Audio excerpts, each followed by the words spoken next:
194 miles an hour. You were riding with us. If you hadn't seen it, you probably wouldn't have believed it. But Hans, you think you might have been able to go quicker? Yes, a little bit. We could have broken the 200-mile marker, but a car pulled out in front of us and had to slow down and show you how good the brakes are. But I really enjoyed it. Always the racer trying to go quicker. It's important to point out that the U.S. cars are limited to 155 miles an hour, which sounds like a bit of a bummer for people watching on Speed Channel, but it's nice to know the car has that kind of potential. Yes, I feel so sorry for you guys. Hans Stuck, the man's all heart. We're at BMW's Mobile Tradition Center, which is dedicated to preserving the history and legacy of BMW, starting with airplane engines, motorcycles, and an incredible line of automobiles. This place houses hundreds of amazing vehicles, but it's not open to the public. Just like everybody can't drive 190 miles an hour, not everybody can come inside here, but we're going to give you a sneak preview. The first one we're going to start with is a car that means a lot to you, not just for you. Your father drove this car. Yeah, believe it or not, my dad was already 60 years old. He did some hill climb racing and won hill climb races. And the fine thing was that he was so tall, he was well above the roll hoop there. This was the kind of racing in the earlier days. Well, it's safe to say you're a chip off the old block. Just like you could say M-Series is a chip off the bigger BMW block. This covers all of BMW's histories, but we're here to learn about the history of the M-Series, the M Tradition, and we're going to go upstairs for more on that.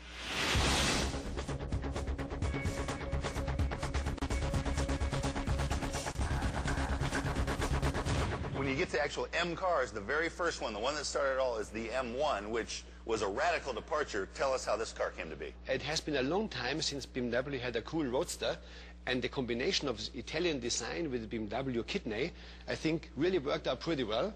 And this was one kind of a sports car, 6-cylinder, 300 horsepower, mid-engine car. And what actually made this car famous, Tommy, was in the beginning of the Pro Car series. Yeah, you know, BMW did not compete in world sports car racing for a long time. So end 97, they decided to go back to Le Mans, for example, 98. And this was a significant step with this V12 engine. Now, I see back here they've got a schematic of the engine, transmission, rear suspension. Most engineers don't have a very high opinion of drivers. Was that to remind the driver where the engine was? No, it was to remind the mechanics where to change the spark plug at night. Let's go look at, speaking of a car with no spark plugs, let's go look at a significant car you drove at Nürburgring. Okay.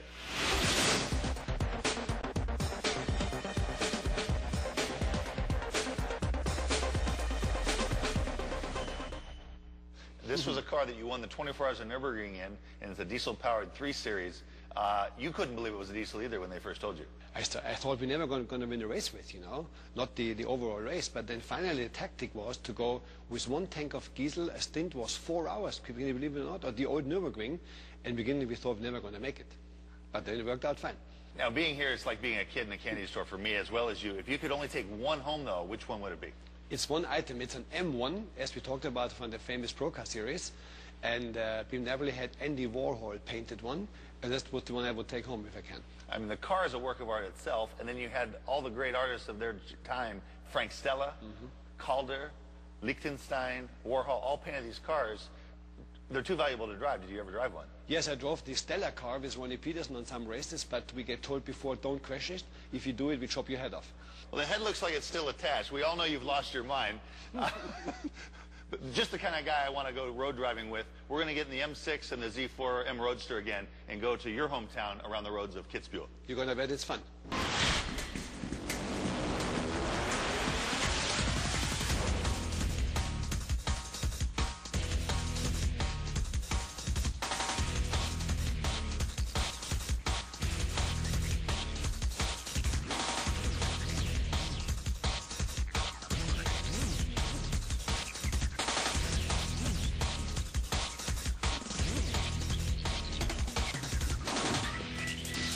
The M brand heritage began with BMW's groundbreaking 3.0 CSL, a car that dominated the racing scene and won 6 European Touring Car Championships. Those victories inspired BMW to build the legendary M1 supercar, based on the futuristic turbocharged show car that debuted at the Munich Olympics.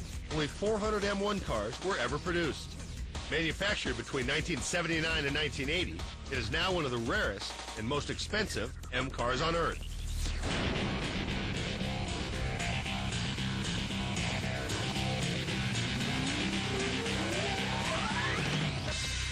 It's also a car that launched one of the world's most innovative racing series. The Pro Car Series put top Formula One drivers in identical M1s and had them race head-to-head at top Grand Prix events. With big prize money and even bigger name drivers, the Pro Car Series was an instant hit and whetted the public's appetite for M-Power.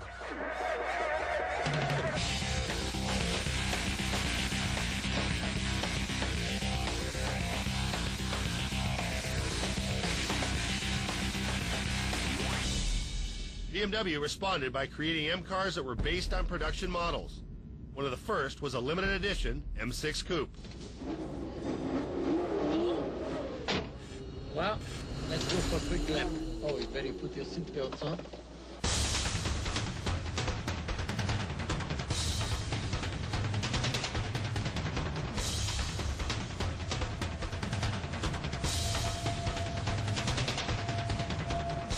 By the way, in case you missed it, that was Nelson Piquet in the M6.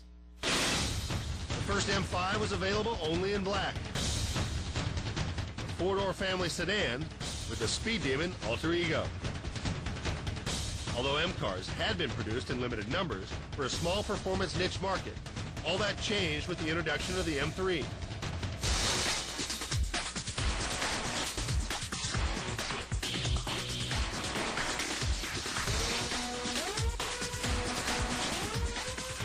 Proving as successful on the track as it was on the street, the M3 won the European Touring Car Championship in its very first season.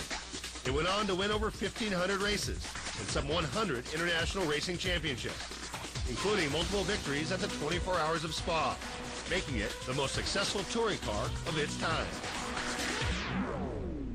The next generation M3 brought sophistication and comfort to M's winning performance recipe. And on the track, the wins kept coming. The M3 chalked up 16 straight victories, 2 back-to-back wins at the 24 Hours of Daytona, and captured the 1997 and 1998 Professional Sports Car GT3 Championship, as well as the U.S. Road Racing Championship. And it did it using almost entirely stock trim. Virtually all of the parts are production parts, except for the pistons and the camshaft. Everything else is production. The block, the heads, the crank, the rods, the bearings, everything is original BMW. The way it turns in, the way it handles, the way it slides, they're the same.